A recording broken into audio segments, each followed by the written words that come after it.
별이 빛나는 밤, 여러분의 계좌도 붉게 빛날 수 있도록 밤을 반짝 함께 열어보는 시간입니다. 9시 주식광장 진행의 권지영입니다. 저희 주식광장에서는요, 오늘 하루 국내 증시에는 어떤 이슈들이 있었는지, 그리고 앞으로는 어떤 전략으로 접근해보는 게 좋을지 알아봅니다.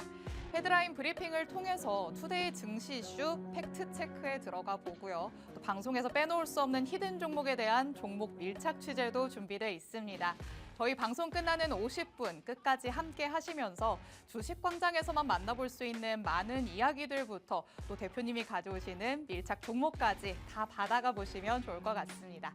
자, 그럼 오늘 저와 함께 시장 체크해 주실 전문가님 모셔보도록 하겠습니다. 오늘은 하루 대표님 나와주셨습니다. 대표님 어서 오세요. 네, 반갑습니다. 네, 우선 시청자분들께 인사 한 말씀 부탁드릴게요. 네, 시청자 여러분 반갑습니다. 하루 대표입니다.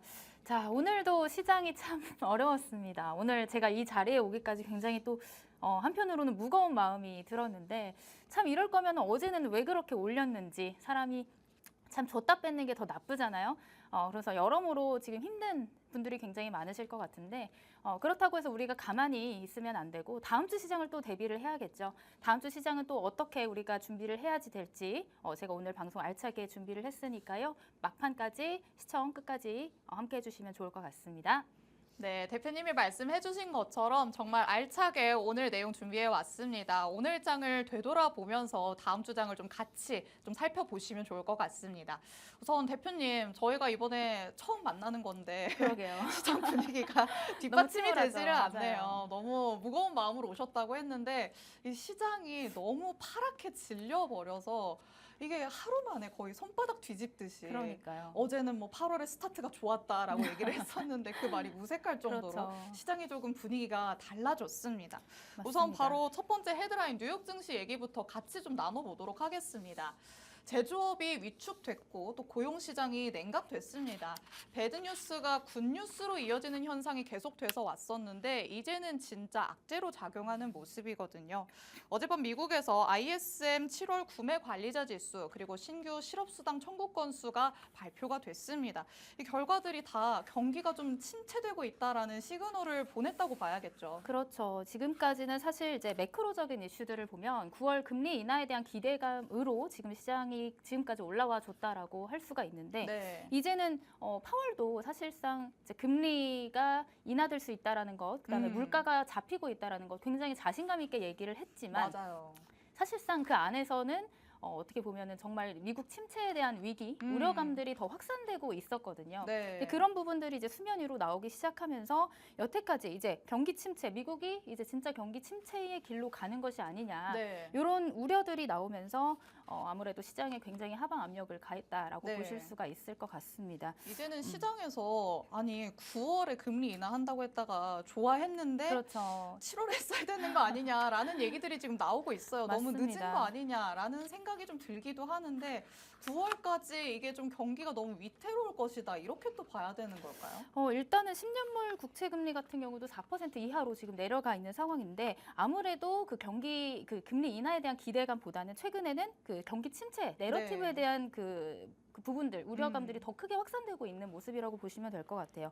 그래서 결국엔 시장은 금리 인하에 대한 기대감과 경기 침체에 대한 우려, 그 두 부분이 아마 줄다리기처럼 좀 싸움이 될 것 같은데 그 네. 두 가지 스탠스로 나누고 있고 다만 지금 이번 주 같은 경우는 침체 쪽에 더 포커싱이 된 상황이라서 네. 아무래도 미국 증시에서는 그런 것들이 계속해서 우려감으로 나오고 있다 이렇게 보시면 될 것 같습니다. 네, 이렇게 경기 침체에 대한 우려감이 작용을 하고 있기 때문에 뉴욕 증시도 굉장히 급락하는 모습을 보였습니다. 이런 상황 속에서 빅테크 기업들은 계속해서 조금 실적을 발표하고 있는 상황인데요. 그래도 애플이 2분기 실적을 발표를 했는데 시장의 전망치를 상회하는 모습을 보였어요. 근데 요즘 같은 시장에서는 진짜 상회를 해야지만 조금 버틸 수 있는 것 같고 맞아요. 오히려 조금 가이던스랑 비슷하다라고 생각하면 쭉쭉 밀리는 빠지죠. 것 같거든요. 어찌됐건 간에 오르던가 내리거나 주가가 빠지기 때문에 아마 투자자들이 그 실적에 대한 기대감보다는 네. 오히려 좀 관망하려는 흐름들이 나오고 있어요. 그렇기 때문에 더 오히려 좀 이제 기대감보다는 하루 종일 네. 베팅을 하는 그런 움직임도 있는 것 같고요. 그렇죠. 그렇기 때문에 지금 뭐 미국 애플뿐만이 아니라 지금 아마존 같은 경우도 분기 실적이 또 괜찮게 나왔지만 가이던스는 또 컨센을 하회하면서 또 네. 하락하는 흐름들을 보였죠. 그래서 이번 주 그리고 다음 주 그다음에 8월에 있을 그 엔비디아의 실적 발표도 또 예정이 되어 있잖아요. 네. 그러니까 그 전까지는 아무래도 이런 실적 장세뿐만 아니라 실적에 대한 뭐 기대감이 얼만큼 높았는지는 모르겠지만 네. 그거에 대한 실망 매물들이 계속해서 출회되면서 당분간은 이런 변동성 장세가 이어질 것 같다라는 생각이 듭니다. 네, 확실히 증시를 이끄는 건 좀 기대감인 것 같아요. 맞습니다. 실적이 좀 수치로 증명이 되더라도 그것보다도 기대감이 높았으면 확실하게 실망적인 이런 흐름이 좀 나오는 것 같고요. 또 이와 관련해서도 계속해서 국내 증시에 영향을 미친 부분들도 좀 살펴봐야 될 것 같습니다. 두 번째 헤드라인 살펴볼게요.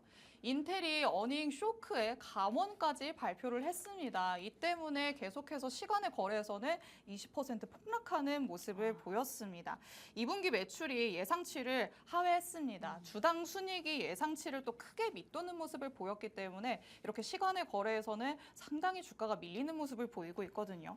이 실적 개선을 위해서 직원을 뭐 15% 맞아요. 감원을 한다라고 했는데 이거는 사실 청천벽력 아닌가요? 저도 굉장히 놀랐습니다. 이 음. 인텔이라고 하면 또 반도체 시장을 이끌었던 기업 중에 하나인데 맞아요. 국내 테마주 종목도 아니고 20%가 급락을 했다라는 건 굉장히 아마 미국 이제 시장에 참여하시는 분들도 굉장히 쇼킹한 일이 아니었을까 이렇게 생각이 돼요. 네. 시간의 주가 폭락이 출현된 상태 여기다가 또 엎친 데 덮친 격으로 그런 부분들 아까 말씀하신 감원에 대한 부분 플러스 알파로 배당도 이제 맞아요. 안 멈춘다고 하겠다. 하더라고요. 그러니까 그러다 보니까 패닉셀이 나오면서 우수수 이제 하락 추세가 또 이어지고 있는 거죠. 네. 정말 시장이 좀 과하게 빠지고 있다라는 생각이 듭니다. 이로 인해 그러니까요. 또 우리 국내 반도체들도 오늘 굉장히 힘든 모습들을 보여주는 그런 재료가 됐다라고 볼 수가 있습니다. 네, 또 미국이니까 이렇게 또 20% 하락이라는 수치가 또 나온 것 같기도 한데 그렇습니다. 반도체와 더불어서 또 AI 관련주들도 급락하는 경우가 상당히 많았습니다. 엔비디아도 뭐 6% 넘게 내렸고요. 브로드컴도 8.5%, 퀄컴도 9% 넘게, AMD도 8%대 하락률을 기록을 했습니다.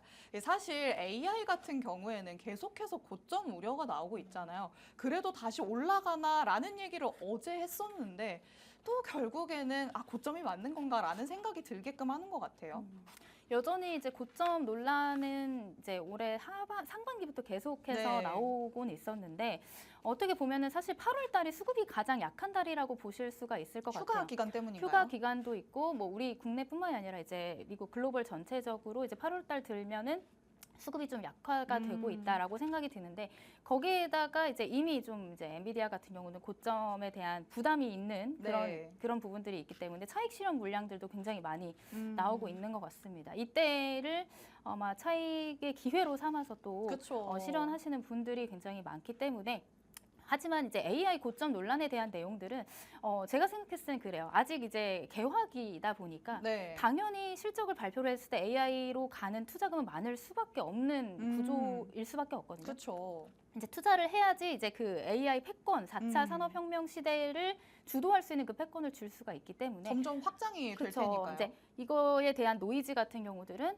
당연한 수순으로 나올 수밖에 없는 것 같아요. 하지만 이게 이제 실질적으로 매출을 만들어내고 하는 과정까지는 이제 시간이 걸리겠지만 네. 지금 이 대기업 빅테크들이 하고 있는 이 AI에 대한 투자는 필연적인 부분이다. 저는 이렇게 좀 생각을 하고 있습니다. 네, 이렇게 항상 시장에 대해서 살펴볼 때 우리 투자하시는 분들은 마음의 여유를 조금 가지시는 게 어떨까라는 생각이 듭니다. 단기적으로 뭐 하락을 한다면 마음이 조급해지는 건 당연한 얘기일 수 있겠지만요. 조금 멀리 봤을 때 그래도 얘가 갈만한 애다라는 생각이 들면 이거는 당연히 나올 수 있는 조정이다라고 조금 마음을 내려놓으시는 게 어떨까라고 좀 생각을 해보도록 하겠습니다.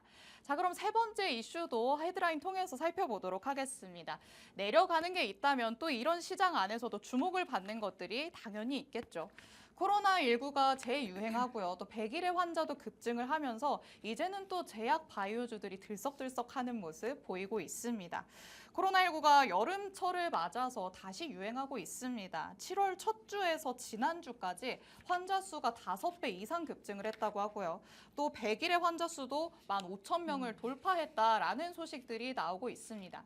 이렇게 뭔가 감염병이 유행을 하면 확실히 코로나 때 겪어서 알겠지만 진단키트 관련주들이 그렇죠. 확실히 조금 오름세를 보이잖아요. 맞습니다. 오늘 같은 경우도 진단키트 관련 주들이 먼저 움직여줬던 것 같아요. 이제 이게 섹터 순환이 또 돌아줄 건데 진단 네. 키트, 그다음에 뭐 백신, 그다음 치료제 뭐 이런 순으로 계속해서 돌아줄 가능성이 있습니다. 순서가 그렇게 나오는 네, 건가요? 이제 섹터 안에서도 순환매가 이루어지기 때문에 그런 흐름으로 갈 가능성이 굉장히 높아요. 네. 지금 코로나에 대한 이슈들이 계속해서 나오고 있는데 사실상 조금 전에도 나온 적이 있어요. 근데 시장이 이렇게 약세 흐름을 보이고 주도하는 종목이 없고 수급이 부재하다 보니까 네. 약간은 테마성 이슈로 움직여주지 않나 이런 항상 생각이 제약 듭니다. 바이오주가 이렇게 시장이 주도주가 어려울 때. 없을 때 올라오는 것 같기는 해요. 맞아요. 그렇죠? 그래도 네. 지금은 이 코로나19가 또 재유행을 하고 있기 때문에 우리 시청하시는 분들도 일단 건강을 좀 조심하셔야 될 것 저도 같고요. 기침이 자꾸 나오더라고요. 그러니까 옆에서 자꾸 기침을 하셔서 죄송합니다. 저희가 오늘 방송 끝나고 주말에 푹 쉬셔라 네. 라고 말씀을 드렸습니다. 쉬고 오겠습니다. 네, 우선 이와 관련돼서도 저희가 이따가 이슈 팩트체크 한번 들어가 보도록 하겠습니다. 자, 이렇게 제약 바이오주도 들썩하고 있다라는 얘기 짚어봤고요. 마지막 헤드라인 내용도 한번 살펴보도록 하겠습니다. 자, 계속해서 중동의 지정학적 리스크 부각되고 있는 상황입니다. 보복을 예고했던 헤즈볼라가 이스라엘에 대규모 로켓 공격을 단행했다라는 소식이 나왔습니다. 아시다시피 팔레스타인 무장정파의 하마스의 수장이 피살되는 사건이 있었습니다. 그렇기 때문에 이에 대해서 우리는 보복을 하겠다라고 예고를 한 바 있었는데요. 이제 진짜 좀 전면전이 시작된다라는 얘기들이 나오고 있어요. 네, 맞습니다. 사실 지금 중동발 이슈들이 계속해서 나오고 있는데 딱 사실 이것도 시장이 하락할 때쯤에도 다시 이렇게 부각을 받는 맞아요. 경향이 있는 것 같아요. 네, 사실 이런 이제 재료는 악재긴 악재지만 네. 악재도 사실 등장한 초반부에 굉장히 강력하게 작용을 하고 재료는 또 이제 소멸로 이어지잖아요. 그래서 네. 만약에 시장이 반등을 하게 되면 이런 이제 그 중동발 이슈와 관련된 내용들은 다시금 좀 수면 아래로 내려갈 가능성이 있습니다. 다만 지금은 시장이 굉장히 하락폭을 보이고 네. 약세인 상황에서 수급이 부재한 상황에서 이런 테마주들이 굉장히 들썩들썩 있고 있는데 그런 상황에서는 당분간은 조금 더 시세를 보여주지 않을까 이렇게 생각이 됩니다. 네, 이렇게 시장이 조금 침체될 때 테마성이 짙은 종목들이 조금 튀어오른다라는 거는 많은 분들이 겪어보셔서 아실 것 같습니다. 지금도 워낙 전반적으로 침체되는 분위기가 이어지다 보니까 제약 바이오주들도 그렇고 이렇게 전쟁 관련된 주들이 계속해서 오름세를 보이고 있는데요. 이와 관련해서 내가 지금 들어갈 수 있을까라고 궁금해하시는 분들 많으실 것 같거든요. 저희가 이어지는 2부에서 이슈 팩트체크 통해서 한번 살펴봐 드리도록 하겠습니다. 이렇게 헤드라인으로 간략하게 이슈들 살펴봤습니다. 잠시 후에 저희가 하나씩 더 자세하게 짚어드리도록 하겠습니다. 잠시 후에 돌아오겠습니다.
네, 9시 주식광장 함께하고 계십니다. 저희 주식광장 누구에게나 열려있는 방송입니다. 지금 시청하시는 분들 방송 중에 언제든지 하단에 나가고 있는 QR코드 스캔하시면 시청자 참여 게시판 들어오실 수 있는데요. 이 참여 게시판에 들어오시면 저희 방송이 끝나고도 대표님의 전략 다 받아보실 수 있습니다.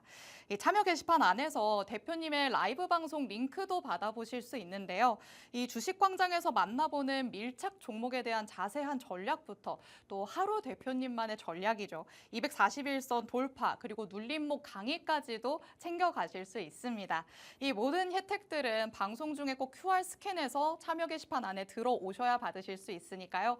50분까지만 열려있는 참여 게시판 서둘러서 들어오시면 되겠습니다. 자, 그럼 저희는 오늘 마감된 국내 증시 상황 살펴보도록 하겠습니다. 오늘 양지수가 파랗게 질렸다라고 얘기할 수 있겠습니다. 정말 큰 폭으로 빠졌는데요. 코스피 지수도 3.65% 하락하면서 2,700포인트 선 밑으로 내려왔습니다.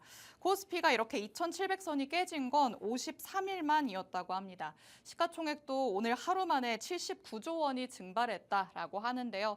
수급이 외인을 주도로 해서 계속해서 빠져나가면서 지수가 조금 미끄러졌다라고 확인을 하시면 되겠습니다. 여기에 코스닥 지수도 4% 넘는 하락률을 보였습니다.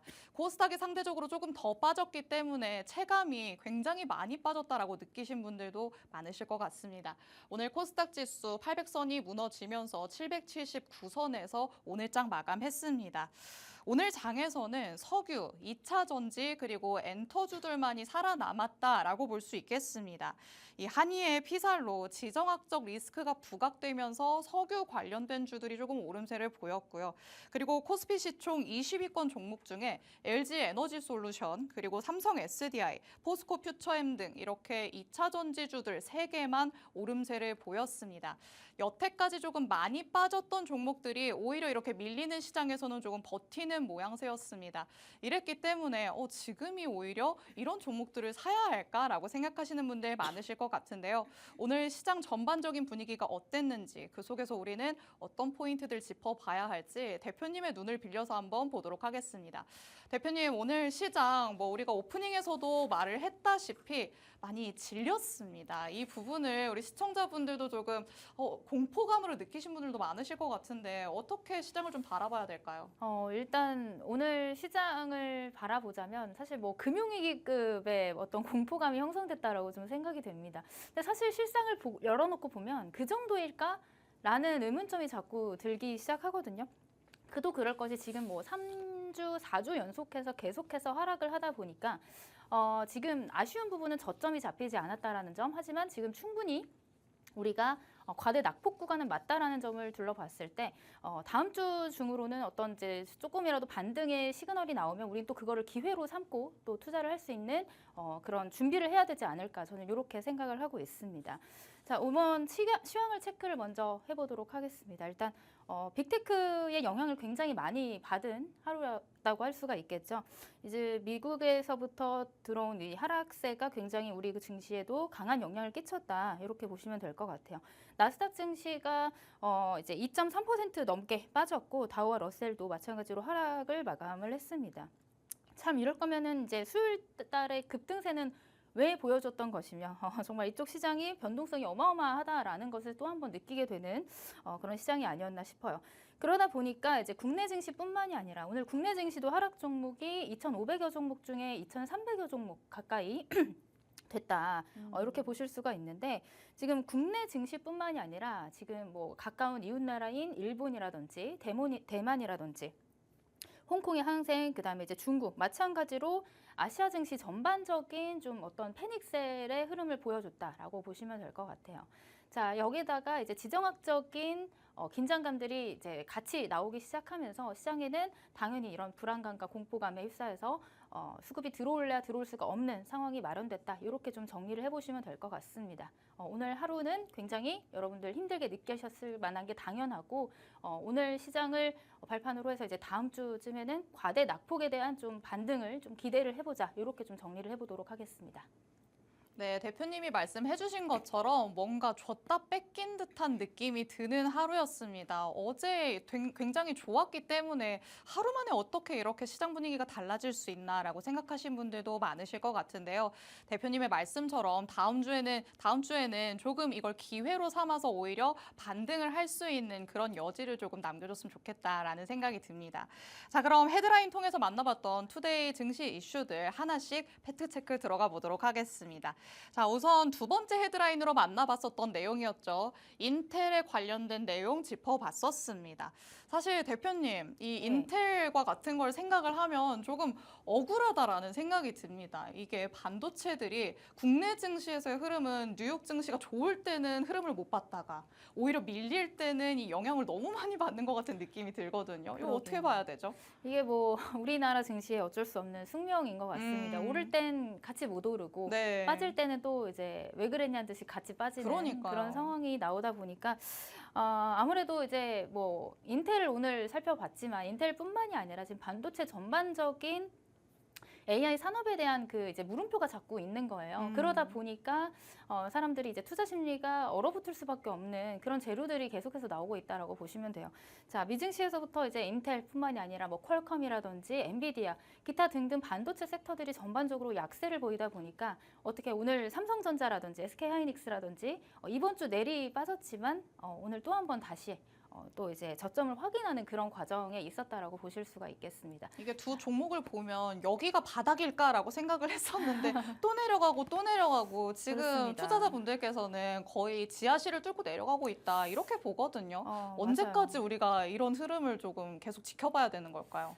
그래도 지금은 제가 봤을 때는 당장의 매수 기회로 이제 삼는다라기보다는 조금 네. 시간을 두고 보는 그쵸. 게 낫지 않을까 싶어요. 사실 시장이 정말 과하게 많이 빠진 건 맞거든요. 네. 공포감을 줄 정도로 많이 빠진 건 맞는데 그럼에도 불구하고 지금 한 달 정도 가량 굉장히 빠졌어요. 네, 지속적으로 또 그렇죠. 빠지고 있기 때문에. 이제 과대 낙폭이 나오고 나면 다시금 이 바닥에서부터 반발 매수세가 들어오기 마련이거든요. 근데 다만 기회라고 보기에는 아직은 저점이 확인되지 않았기 때문에 우리가 뭔가 이렇게 적극적으로 공격적인 매수를 하기보다는 이 수급이 조금 들어오고 어느 정도 바닥이 잡히고 수급이 들어오는 것을 확인한 후에 그때 진입을 해도 조금 늦지 않을까 이런 생각을 하고 있습니다. 그래서 미리 종목을 선정을 해놓는 거는 중요하겠죠. 반도체 섹터들 굉장히 많이 큰 폭으로 하락을 했는데 그 안에서도 실적 기반이 되고 있는 그리고 그 실적 대비 굉장히 많이 빠진 그런 종목들을 우리가 미리 좀 공부를 해놓고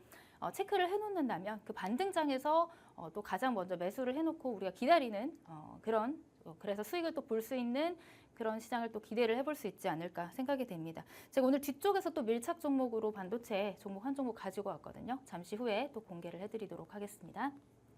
네, 인텔과 관련해서 국내 반도체주들의 흐름을 조금 짚어봤습니다. 사실 계속해서 내려왔기 때문에 지금쯤이면은 좀 저점이 확인돼야 되지 않냐라는 의견들이 많이 나오고 있는데요. 대표님께서는 더 확실하게 확인이 될 때까지는 조금 더 기다려야 될 것 같다라고 말씀을 하셨습니다. 지금이 바닥인 줄 알고 들어갔다가 다시 내려가면 우리 투자하신 분들 너무 속상하시겠죠. 그렇기 때문에 조금만 더 인내심을 가지고 더 기다렸다가 확인한 다음에 들어가시는 게 좋을 것 같습니다. 자, 그런데 대표님, 이 9월 금리 인하와 또 관련을 해서 반도체주들도 이와 관련된 좀 영향을 많이 받잖아요. 근데 9월까지 이제 금리 인하가 안 될 거기 때문에 이제 7월은 지나갔기 때문에 이때까지는 반도체주들이 그러면 지금의 흐름을 좀 유지할 거라고 봐야 될까요? 그래도 이제 어느 정도 눈치 보기는 있을 것 같습니다. 근데 뭐 9월이 사실 그렇게 멀리 있지는 않잖아요. 멀고도 가까운 9월인 것 같아요. 그렇죠. 멀고도 가까운데 우리에게 한 가지 뭔가 터닝 포인트가 되는 시간이 있다면 이제 엔비디아의 실적 발표가 있을 그쵸. 것 같습니다. 네, 자료를 보면서 설명을 드리자면 이제 엔비디아 같은 경우도 최근에 굉장히 큰 변동성을 보여줬죠. 뭐 13% 빠졌다가 아니 7% 하락했다가 13% 올랐다가 네. 그다음에 또 다시 뭐 5%, 6% 이상 하락을 했다가 굉장히 큰 변동성을 보여주고 있는데 이 엔비디아의 실적 발표가 이제 8월 중순쯤에 있을 예정입니다. 뭐 지금까지 계속해서 하락을 하고 이제 그 차익에 대한 실현들이 나오는 이유는 아까도 계속 말씀드렸지만 AI에 대한 불확실성, 이게 정말 사업이 되는 것이냐, 돈이 되는 것이냐, 이런 의문점들이 불거지고 있으면서 이 반도체 섹터들에게 굉장히 노이즈가 만들어지는 그런 상황들 때문이에요. 다만 지금 AMD 같은 경우에 실적 발표를 지금 최근에 했는데 HBM 관련해서 이제 2등 기업이란 말이죠. 근데 실적 발표가 굉장히 잘 나왔어요. 어닝 서프라이즈가 나오면서 엔비디아도 사실상 1등 기업이기 때문에 AMD보다도 더 잘 나올 가능성이 굉장히 높다라는 거죠. 그러니까 그런 기대감을 지금 시장은 가지고 있습니다. 그러니까 그런 관점에서 봤을 때 지금은 시장이 조금 어느 정도 주춤주춤하고 반도체 섹터에 대한 불확실성이 있지만 엔비디아의 실적 발표로 인해서 이것들이 어떻게 가시화되는 그런 흐름들이 나온다면 이 엔비디아를 필두로 해서 다시금 반도체 섹터에 상승이 나올 수 있는 모멘텀이 발현되기 때문에 그 전까지는 조금 우리가 반도체 섹터에 대해서 이제 당분간은 조금 관망의 자세로 보고 있다가 좋은 종목들 아까도 말씀드렸지만 실적 대비 혹은 가대 낙폭 종목들 그런 종목들 우리가 조금 선점을 해서 보시는 게 좋지 않을까 생각이 됩니다. 뭐 그로 인해서 반도체 섹터 오늘 좀 특징주로 볼 만한 종목들은 여러분도 아시다시피 삼성전자와 SK하이닉스를 볼 수가 있겠죠. 지금 현재 삼성전자도 그렇고 SK하이닉스도 그렇고 뭐 60일 이동평균선의 지지를 다 깨고 이제 좀 내려온 상황입니다. 오늘 같은 경우는 종가 이제 79,600원에 형성을 했는데 여기가 저점이라고 생각을 하지 않으시는 게 좋을 것 같습니다. 지금 시장의 분위기 상황상 조금 더 하락폭이 있을 수 있다라는 거, 그 밑에 단에 있는 240일 이동평균선까지는 열려 있다라는 거, 우리가 좀 보수적인 자세로 접근을 하시는 게 좋지 않을까 이렇게 생각이 들고요. 그다음에 SK하이닉스도 마찬가지겠죠.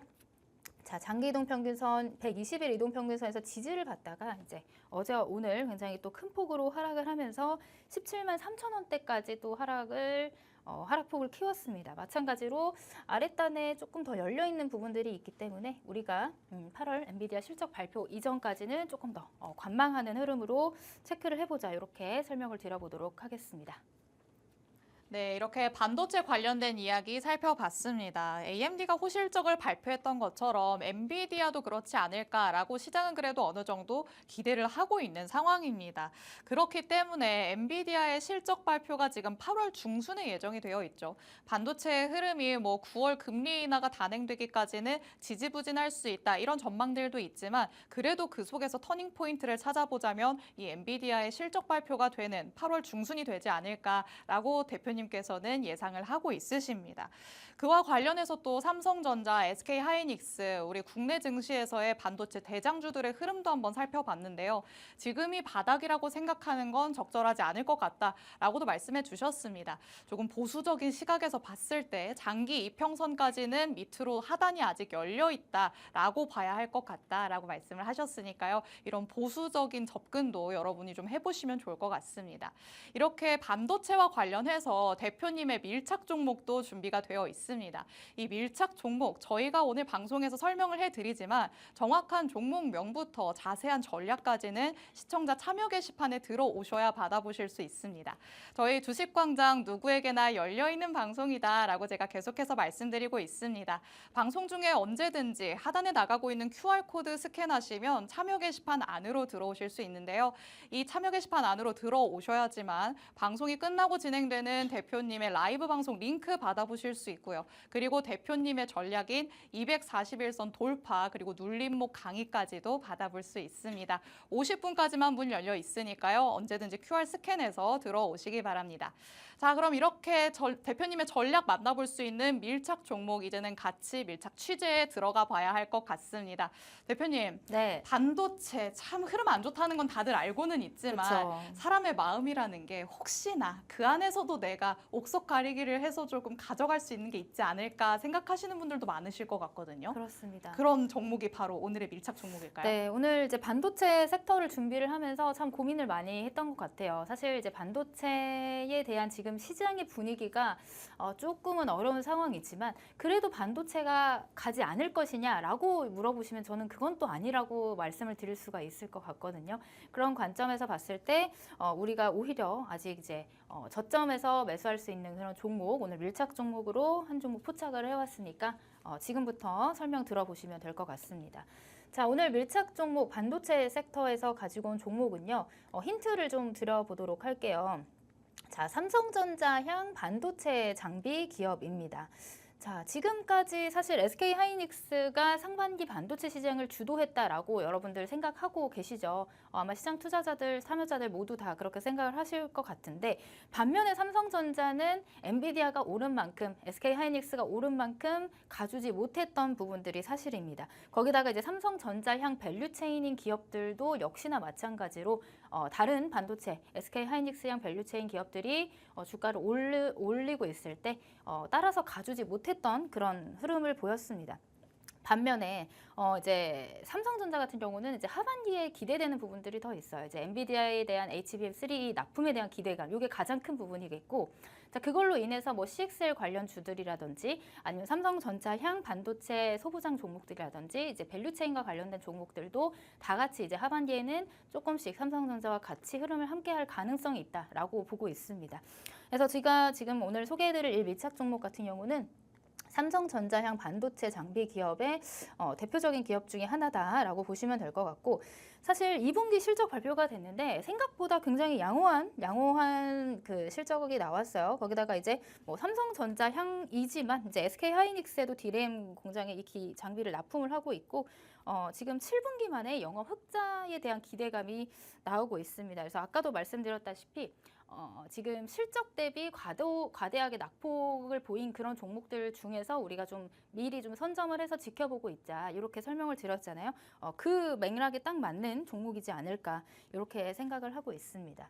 자, 차트로 좀 넘어가서 보도록 할게요. 자, 이 종목의 차트의 흐름은 지난 2021년도에 한번 고점을 찍었어요. 59,000원까지 상승을 했다가 거의 뭐 2년, 3년 동안에 이제 조정을 거쳤다라고 보시면 될 것 같아요. 반도체 사이클에 맞춰서, 반도체 성장 주기에 맞춰서 그런 흐름을 보였고, 지금 최근의 흐름을 보시면 계속해서 어떻게 추세선을 이어그었을 때 저점을 올려가고 있는 흐름을 보실 수가 있습니다. 그래서 저점과 고점을 올려가면서 이제 위아래 박스를 만들면서 추세상으로는 우상향 추세를 그리고 있다, 이렇게 체크를 해보실 수가 있는데요. 차트를 가까이서 한번 보시면 지금 현재 구간이 굉장히 이제 장기 이동 평균선을 한번 돌파하고 나서 다시금 조정 구간에 있는 구간이다. 조정 구간에 있다라고 보시면 될 것 같습니다. 그래서 지금 33,850원의 종가를 형성을 했는데 사실 어느 정도 내려올 만큼 내려왔다라고 생각이 들거든요. 그래서 이런 자리에 있는 종목들 같은 경우는 조금 지켜보다가 이런 장기 이동 평균선을 회복을 해주는지 여부를 보고 이때가 굉장히 좋은 매수의 기회가 되지 않을까. 이런 자리들은 사실 손절가도 짧고 익절가는 조금 더 길게 볼 수 있는 손익비가 좋은 자리다라고 저는 생각이 들어서요. 이 종목 같은 경우 지금 시장이 굉장히 흉흉하고 반도체 섹터들의 흐름이 안 좋고 반도체에 대한 우려감이 이렇게 많이 나오고 있는 상황에서 우리가 눈여겨보면 좋을 종목이다, 이렇게 설명을 드려보도록 하겠습니다. 네, 이렇게 대표님의 첫 번째 밀착 종목 살펴봤습니다. 반도체주 중에서도 삼성전자향 종목이다라고 말씀을 해주셨는데요. 삼성전자의 밸류체인이다라고 얘기를 할 수 있겠죠. 지금 계속해서 엔비디아향 HBM 납품이 관전 포인트가 되고 있는 상황이기 때문에 또 여기에 SK 하이닉스에도 납품을 하는 종목이라고 하거든요. 주가의 흐름을 살펴봤을 때는 어느 정도 과대 낙폭 구간이다라고 짚어주셨습니다. 그렇기 때문에 손절가는 조금 짧게 잡더라도 익절가는 더 위에까지 짚을 수 있다라고 말씀을 하셨으니까요. 이런 대표님의 밀착 종목들 여러분들도 눈여겨보시면 좋을 것 같습니다. 이런 밀착 종목, 자세한 전략 듣고 싶다라고 하시면 시청자 참여 게시판으로 들어오셔야 합니다. 저희 50분까지 하단 QR코드 스캔해서 들어오실 수 있으니까 언제든지 스캔해서 게시판 안으로 들어오시면 되겠습니다. 자, 이렇게 첫 번째 반도체 관련된 밀착 종목까지 만나봤습니다. 바로 이어서 두 번째 살펴보도록 하겠습니다. 헤드라인 통해서는 세 번째 이슈였죠. 코로나19가 재유행하고 또 100일의 환자가 급증하면서 제약 바이오주들이 들썩들썩하고 있다라는 소식이었습니다. 근데 대표님, 이 제약 바이오주 사실 경기가 이렇게 침체되고 또 주식시장이 침체될 때 튀어오른다라는 얘기를 저희가 했었잖아요. 네. 그렇기 때문에 주식시장이 안 좋은 지 좀 꽤 됐어요. 네, 맞아요. 그래서 제약바이오주들도 조금 날아오르기 시작한 지 좀 된 거 아닌가? 이제 그럼 내려가야 되는 거 아닌가 생각할 것 같거든요. 사실 지금 오늘 헤드라인으로 우리가 짚어본 코로나19라든지 백일해라든지 이런 전염병 관련 섹터들은 어떻게 보면 테마주로 보실 수가 있을 것 같아요. 테마주와 관련된 제약 바이오라고 설명을 드릴 수가 있겠고, 사실 최근에 올랐던 제약 바이오 수급에 대한 내용들은 사실 금리 인하와 또 큰 관련이 있습니다. 사실 시장이 흉흉하고 이렇게 어려운 상황에서는 거기다가 금리 인하에 대한 기대감이 이런 지금 현 시점에서는 믿을 곳은 또 제약바이오밖에 없다라고 설명을 드릴 수가 있는데요. 왜냐하면 이제 제약바이오 섹터가 금리 인하에 대한 가장 큰 수혜를 받을 수 있는 섹터이기 때문이죠. 자, 그 내용들에 대한 것들은 제가 지속적으로 라이브에서 설명을 드렸으니까 오늘은 여기서 짧게 마치도록 하고요.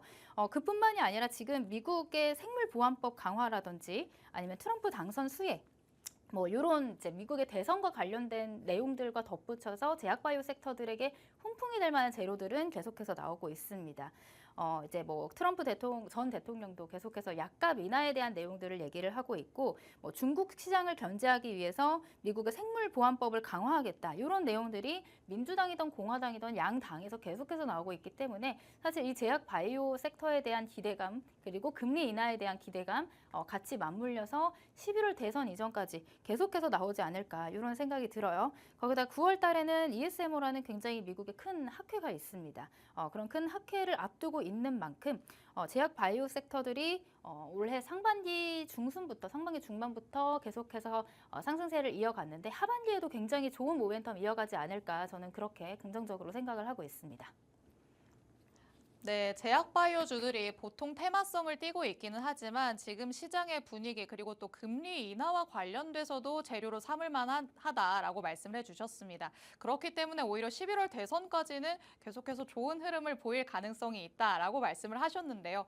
또 이와 관련해서 당연히 대표님의 밀착 종목 만나봐야겠죠. 어떤 종목을 가져오셨을지 종목에 대해서 밀착 취재 한번 들어가 보도록 하겠습니다.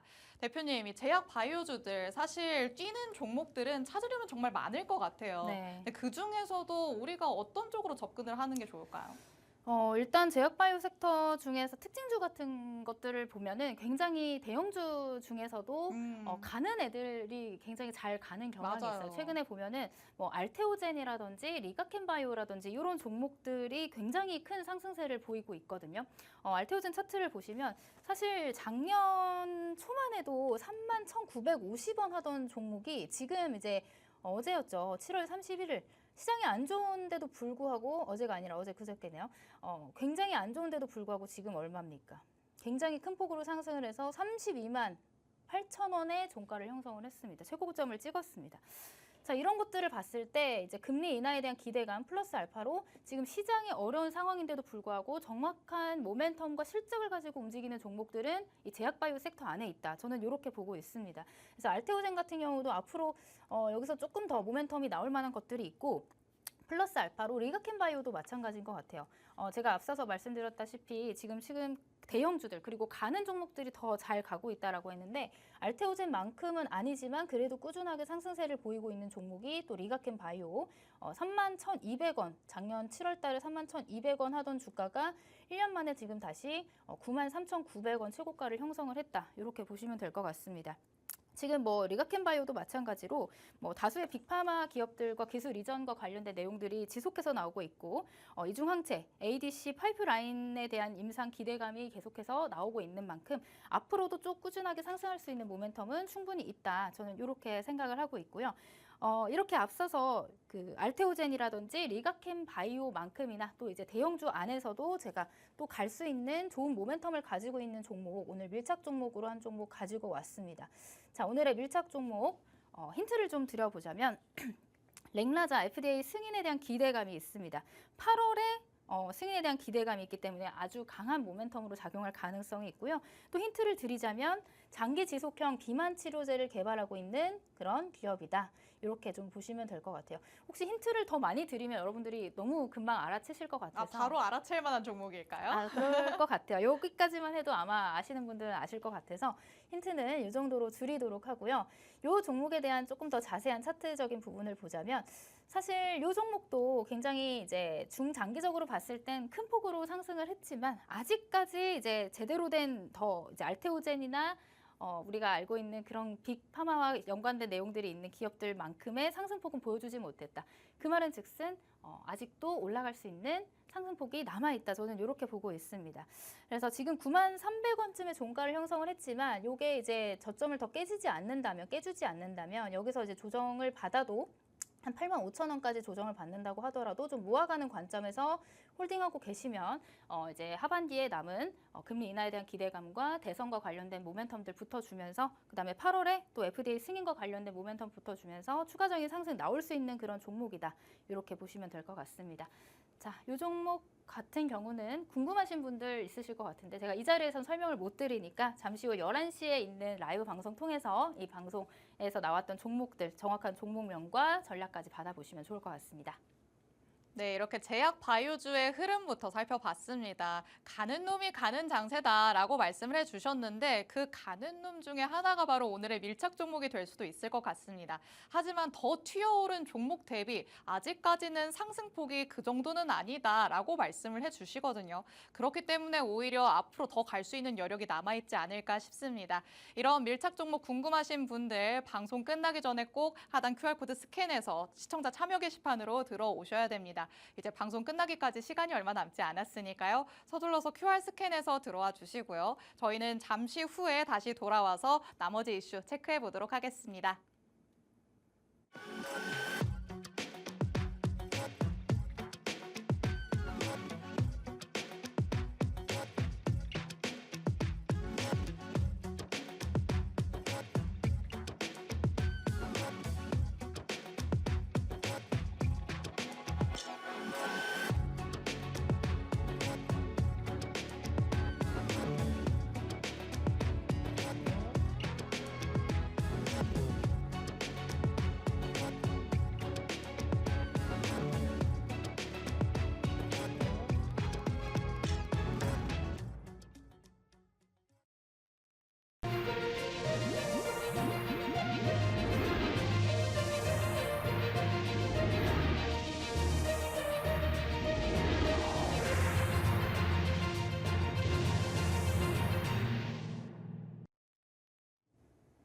네, 9시 주식광장 이제 마지막 증시 이슈만을 남겨놓고 있습니다. 바로 만나보도록 하시죠.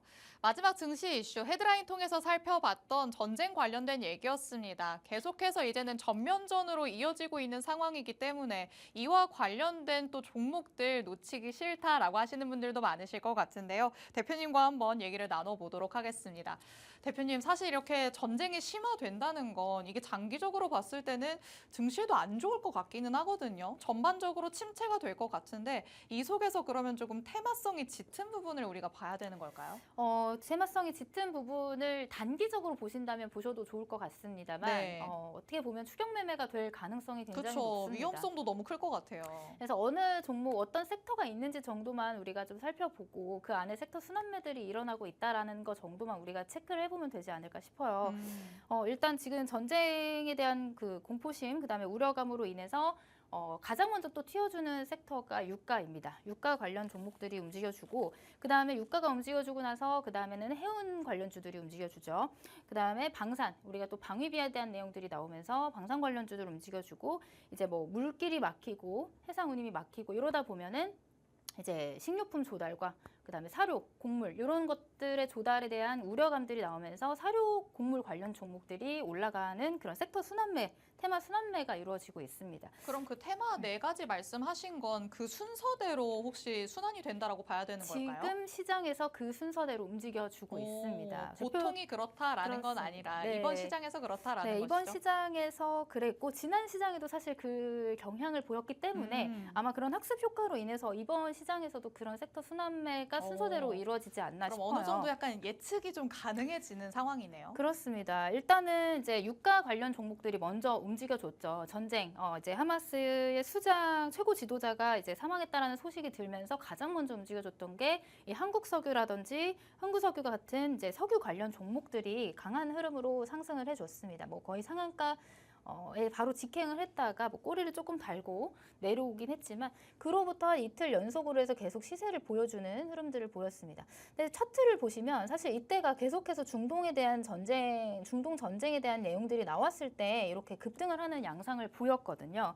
근데 그 말은 즉슨 사실 그 얘기를 듣고 우리가 이제 따라 살까 말까 고민을 했던 시점은 이미 고점일 가능성이 굉장히 높다라는 거예요. 그렇죠. 항상 내가 아는 소식이면 맞습니다. 남들도 다 안다잖아요. 맞습니다. 그렇기 때문에 아마 이런 고점에 가지고 계신 분들이 이번에도 다시 한번 이런 고민을 하고 계신다면 오히려 이런 그 테마 관련 주들은 고점에서 사는 것은 이제 그 시장이 다시 반등이 나오고 좋아지면은 금방 또 이제 하락이 나오거든요. 조정이 또 강하게 나오거든요. 이전에 나왔던 이제 시세에 비해서 보면은 조정이 또 강하게 나오잖아요. 그것처럼 이번에도 마찬가지의 흐름을 보여주지 않을까 싶어요. 한 뭐 다음 주 초중반까지는 또 한 번 슈팅이 나와줄 가능성이 있습니다.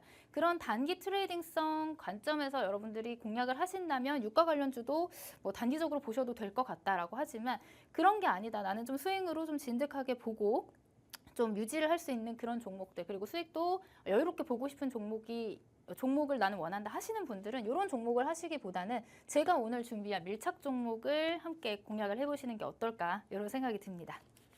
네, 저희가 마지막으로 살펴보는 이슈죠. 전쟁 관련해서 조금 선발적으로 움직였던 유가 관련된, 석유 관련된 종목 흐름 살펴봤습니다. 슈팅이 단기적으로는 또 한 번 나올 수는 있지만 그 이후에는 조정이 조금 크게 올 가능성이 있다라고 짚어주셨는데요. 그렇다면 대표님이 조금 더 적절하게 전략을 세워주실 수 있는 밀착 종목으로 저희가 접근을 해봐야겠죠.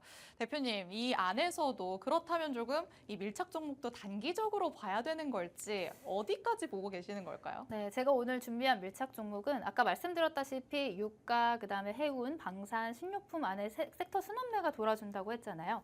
근데 그 섹터 순환매 안에서 움직여주는 방산 기업들이 있습니다. 근데 그 방산 기업들은 사실 실적과는 무관하게 방금 말씀드렸다시피 시장이 약세를 보이고 이런 중동과 관련된 전쟁 그런 긴장감들이 가장 고조화될 때 움직여주는 그런 종목들이고 제가 오늘 가지고 온 밀착 종목은 방산 관련주 중에 하나지만 실적을 기반으로 해서 움직이고 있는 그런 기업이기 때문에 만약 시장이 반등이 나오더라도 혹은 시장이 어려워서 중동 분쟁이라든지 이런 지정학적인 리스크가 고조돼서 방산 섹터들이 움직인다든지 이 양쪽의 섹터의 모멘텀을 함께 받을 수 있는 그런 종목이다라고 보시면 될 것 같아요.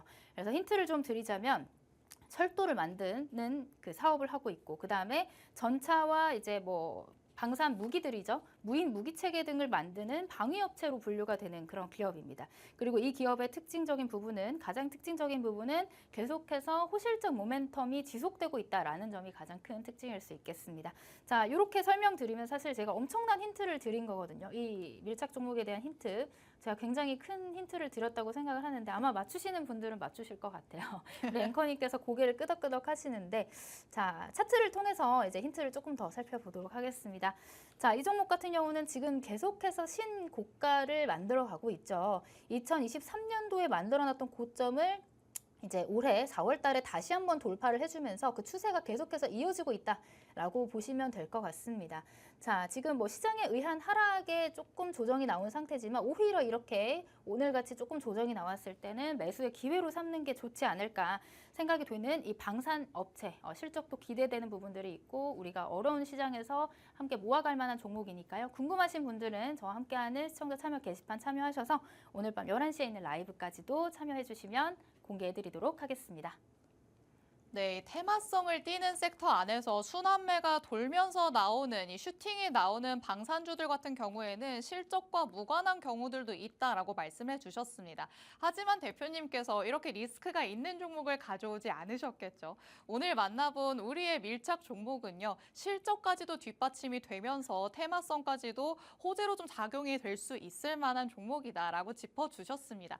여러 가지를 조금 모멘텀으로 가져갈 수 있기 때문에 조금 더 진득하게 바라볼 수 있는 종목일 것 같은데요. 이런 종목 궁금하신 분들 대표님이 말씀하신 것처럼 참여 게시판 안으로 들어오셔야지만 자세한 전략 받아보실 수 있습니다. 50분까지만 문 열려 있으니까요. 빠르게 QR 스캔해서 참여 게시판 안으로 들어오시기 바랍니다. 자, 오늘은 하루 대표님과 함께 시장에 대해서 점검을 해봤습니다. 계속해서 시장이 조금 침체되는 분위기가 이어지다 보니까 어떤 전략 세워야 될지 모르겠다라고 갸웃하시는 분들 많으실 텐데 저희 주식광장에서 함께 하시면 이슈 하나씩 살펴보시면서 전략 세워가실 수 있으니까요. 꼭 주식광장 함께 해주시길 바랍니다. 저희가 오늘 준비한 내용은 여기까지입니다. 본 방송에서 제공해드리는 정보는 투자 판단에 대한 조언일 뿐입니다. 해당 종목의 가치, 상승 하락을 보장하진 않는다는 점 유의해 주시기 바랍니다. 저희는 다음 주 월요일 이 시간에 더욱더 알찬 내용으로 돌아오도록 하겠습니다. 시청해주신 여러분 고맙습니다.